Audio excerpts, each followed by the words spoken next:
अस्सलाम वालेकुम, this is Umaina Basit from Ocean of Knowledge. तो आज हम कर रहे हैं मैथ 9 का रिव्यू एक्सरसाइज 11। इस चैप्टर का नाम है पैरेललोग्राम्स एंड ट्राइएंगल्स। ट्राइएंगल्स आप जानते होंगे, ट्राइएंगल जिसकी 3 साइड्स होती हैं वो ट्राइएंगल होती है, 3 साइड्स।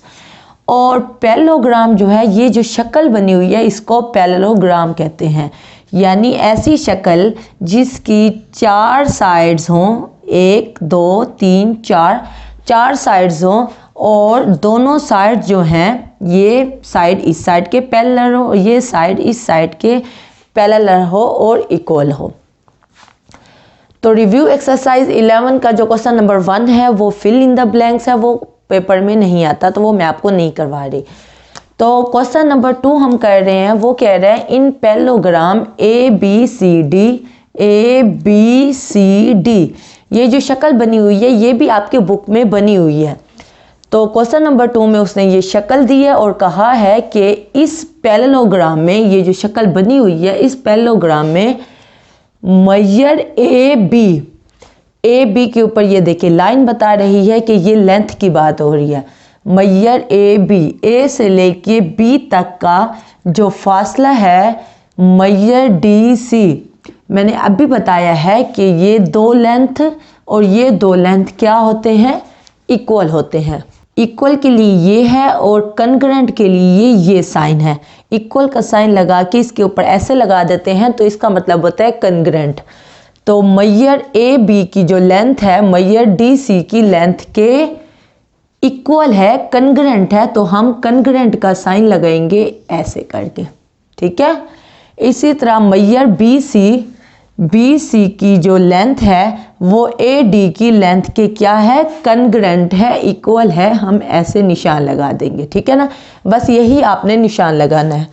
उसके बाद पार्ट 3 में देखें, मेजर एंगल 1 जो है वो कनग्रेंट है, इक्वल है किसके, देखें एंगल कहाँ बन रहा है, ये 1 एंगल है, ये 2 है, ये 3 एंगल है और ये 4 एंगल है। जो एंगल 1 है वो किसके कनग्रेंट है, जो एंगल 1 है ये वाला, ये कनग्रेंट है इस एंगल के, ठीक है। देखें ये बिल्कुल इस एंगल के सामने है, कनग्रेंट यानी कि बिल्कुल आमने सामने एक जैसे। तो 1 का जो एंगल है वो कनग्रेंट है 3 के, तो यहाँ हम लिखेंगे मेजर एंगल 3, ये एंगल के लिए है ये साइन। फिर 4th पार्ट में उसने कहा है मेजर एंगल 2, यानी कि जो 2 का एंगल है वो किसके, देखें इसके बिल्कुल सामने कौन सा एंगल है, 4 एंगल है, इसके बिल्कुल सामने अपोजिट। कनग्रेंट का यही मतलब होता है सामने बिल्कुल अपोजिट। तो मेजर एंगल 2 के बिल्कुल सामने अपोजिट कौन सा एंगल है, वो 4 है। तो यहाँ क्या कह देंगे, मेजर एंगल 4। बस क्वेश्चन नंबर 2 बहुत ही इजी है। पहले पार्ट में आपने कनग्रेंट का साइन लगाना है, सेकंड पार्ट में भी आपने कनग्रेंट का साइन लगाना है, थर्ड में आपने बताना है मेजर एंगल जो 1 है वो एंगल 3 के इक्वल है यानी कि कनग्रेंट है, और एंगल जो 2 है वो कनग्रेंट है एंगल 4 से। और ये डायग्राम आपकी बुक में क्वेश्चन में दी हुई है। तो क्वेश्चन नंबर 2 आपका हो चुका है। अब हम चलते हैं क्वेश्चन नंबर 3 की तरफ।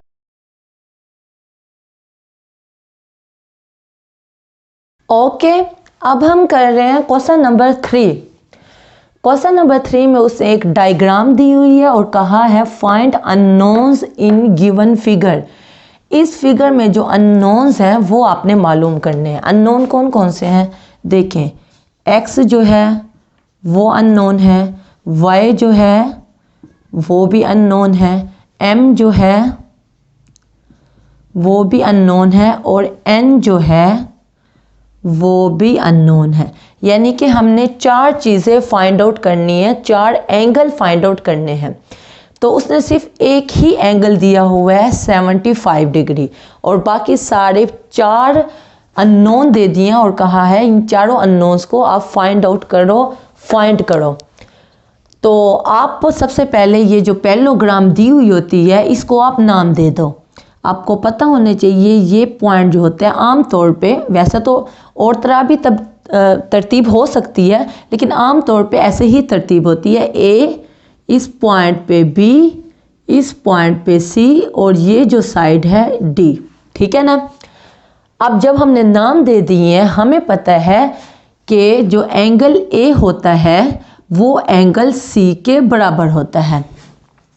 अब हम चलते हैं सॉल्यूशन की तरफ। सॉल्यूशन में सबसे पहले लिखेंगे एज, क्योंकि हम जानते हैं जो एंगल ए है वो किसके इक्वल होता है, एंगल ए बराबर होता है एंगल सी के, एंगल सी के। तो एंगल ए क्या है हमारे पास, वो है 75 डिग्री, और एंगल सी हमारे पास क्या है, वो है एन। तो ये हो गया एन, यानी कि एन डिग्री की वैल्यू निकल है वो है 75 डिग्री, यानी इन चारों में से एक अननोन की वैल्यू निकल आई। ठीक है, अब हमारे पास एन डिग्री हमारे पास निकल आई।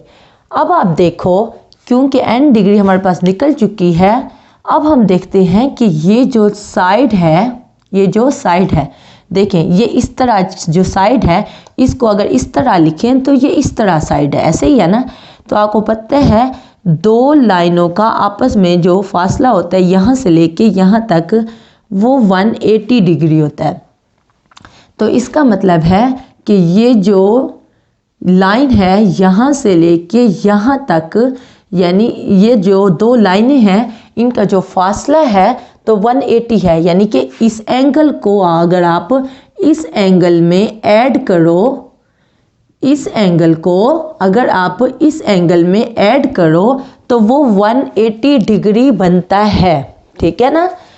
तो हम क्या कहेंगे, हम कहेंगे क्योंकि ये जो 3 डॉट होते हैं उल्टे करके, इसका मतलब होता है बिकॉज, क्योंकि जो एंगल 75 डिग्री प्लस इसको इसमें अगर ऐड करो m डिग्री में तो ये बराबर होता है 180 के। ठीक है, एक एंगल ये दूसरा एंगल, इन दो एंगल्स को अगर हम ऐड करते हैं तो वो 180 डिग्री के इक्वल आता है। देखें आप कॉन्सेप्ट लें, यहाँ से लेके यहाँ तक, इस लाइन से लेके फिर इस लाइन तक, यानी कि क्या लाइन हो गई, ये लाइन और ये लाइन हो गई।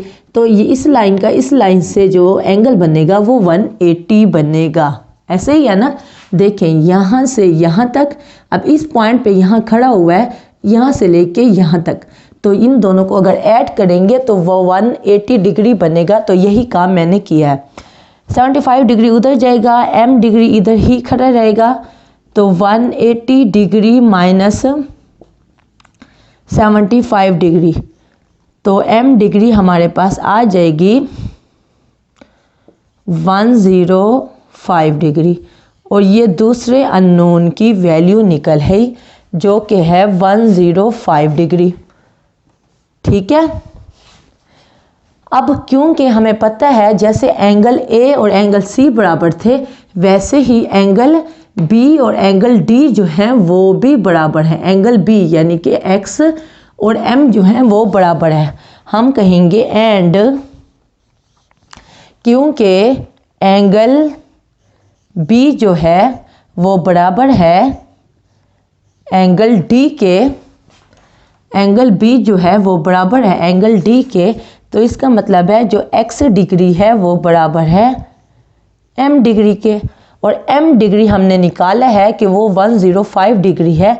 तो इसका मतलब है कि x डिग्री भी क्या हो गई, 105 डिग्री। ठीक है ना।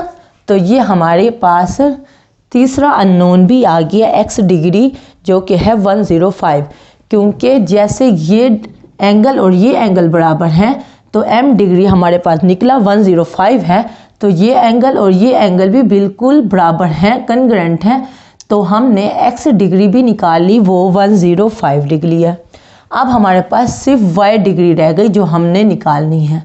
अब देखें ये एक लाइन है, इस तरफ x है और दरमियान में है और इस तरफ y है, तो इसका मतलब है यहाँ से लेके यहाँ तक जो एंगल होगा वो 180 डिग्री होगा, ऐसे ही है ना। तो इसलिए हमने कहा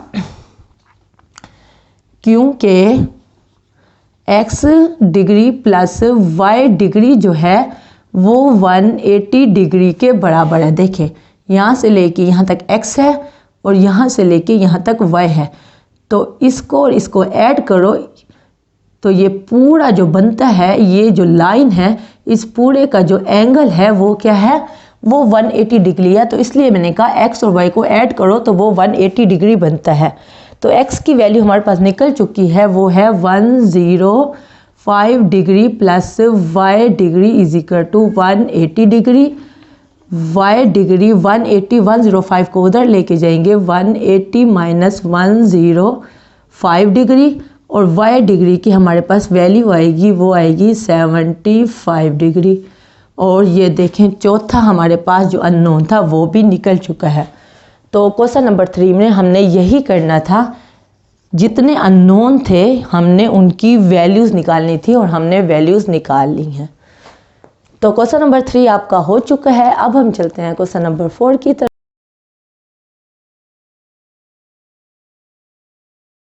ओके, अब हम कर रहे हैं क्वेश्चन नंबर 4। क्वेश्चन नंबर 4 भी वैसे ही है। उसने कहा है इन गिवन फिगर ABCD, ये एक पैरेललोग्राम दी हुई है, इस parallelogram then find x and m। दो अननोन निकालने हैं, एक x निकालना है और एक m निकालना है। ये पैरेललोग्राम दी हुई है। हमने सोल्यूशन में लिखा एज एंगल C जो है, एज एंगल C जो है, आपको पता है ये वाला एंगल जो है इसके बराबर होता है और ये वाला एंगल इसके बराबर होता है, ठीक है ना। तो हमने कहा एंगल C जो है वो एंगल A के बराबर है। तो 11x डिग्री किसके इक्वल होगा, 55 डिग्री के। 11x डिग्री के साथ मल्टीप्लाई हो रहा है, उधर जाके डिवाइड हो जाएगा। 55 11 जार क्या होता है, 11 5 जार 55 होता है। तो ये 11 और 55 आपस में कट जाएंगे और 5 डिग्री आंसर आ जाएगा x डिग्री का। जब x डिग्री का 5 डिग्री आंसर आया है तो C का जो एंगल है वो 11x डिग्री है। C का जो एंगल है 11x डिग्री है। x की वैल्यू हम निकाल चुके हैं, तो हम यहाँ x की जगह पे 5 पुट करेंगे। 11 5 जार क्या आ जाएगा, 55। जाहिर सी बात है जब दोनों बराबर हैं तो इनको मल्टीप्लाई करके आंसर 55 ही आएगा। x को अगर 11 से मल्टीप्लाई करेंगे तो आंसर 55 ही आएगा, क्योंकि ये दोनों एंगल क्या हैं, बराबर हैं। अगर यहाँ 55 है तो यहाँ भी x की वैल्यू पुट करने के बाद आंसर 55 ही आएगा। इसी तरह ये हमारे पास एंगल C की वैल्यू निकल आई, वो क्या आई, 55 डिग्री। फिर उसने कहा एंगल D जो है वो एंगल B के बराबर है। तो सॉरी यहाँ मैंने नहीं लिखा, 125 डिग्री। तो एंगल D हमारे पास क्या है, 5m + 10 degree is equal to, और यहाँ क्या है, ये दोनों एंगल क्योंकि बराबर हैं तो ये बराबर है 125 डिग्री के। तो 5n + 10, 10 उधर जाएगा, 125 माइनस 10 हो जाएगा, तो माइनस होगा तो 115 आ जाएगा। 5m से मल्टीप्लाई हो रहा है, उधर जाके डिवाइड होगा 115 के साथ, तो m की वैल्यू आ जाएगी वो 23 डिग्री। ये दूसरा अननोन भी निकल आया। जब दूसरा अननोन निकल आया तो हमने अपनी उसके लिए इस एंगल में m की वैल्यू, m की जगह पे m की वैल्यू पुट की। जो एंगल D जो है, एंगल D जो है 5m + 10 है, तो m की वैल्यू क्योंकि हमने 23 निकाली है तो हम चेक करने के लिए m की जगह पे 23 पुट कर रहे हैं। 23 को 5 से मल्टीप्लाई करेंगे तो 115 आएगा। 115 + 10 125 डिग्री ही आएगा। इसका मतलब है यहाँ m की वैल्यू पुट करो तो वो 125 डिग्री आता है, तो ये दो एंगल बराबर हैं। या x की वैल्यू पुट करो तो वो 55 डिग्री आता है, और ये दो एंगल बराबर हैं, और यही हमने निकाला है। तो क्वेश्चन नंबर 4 आपका हो चुका है। अब हम चलते हैं क्वेश्चन नंबर 5 की तरफ।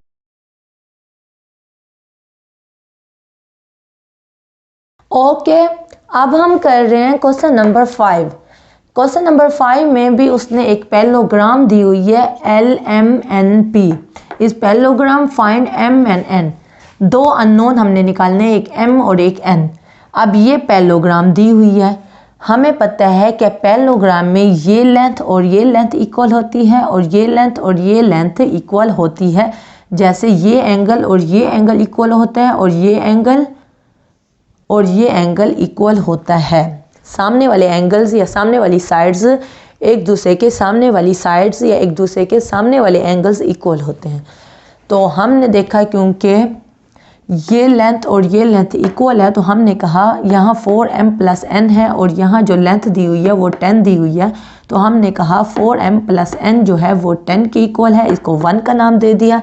फिर हमने कहा 8m माइनस 4n बराबर है इस लेंथ के, तो 8m minus 4n equal to 8, तो इसको हमने सेकंड का नाम दे दिया। बाय सॉल्विंग, बहुत ही इजी क्वेश्चन है, बाय सॉल्विंग 1 एंड 2, अब दो इक्वेशंस हैं, इसको हमने सॉल्व किया है। अब इन दो इक्वेशंस को जब सॉल्व करेंगे, सॉल्व करके हमारे पास जो आंसर रहेगा वो आएगा 6n is equal to 12। Solve कैसे करते हैं ये आपको पता है।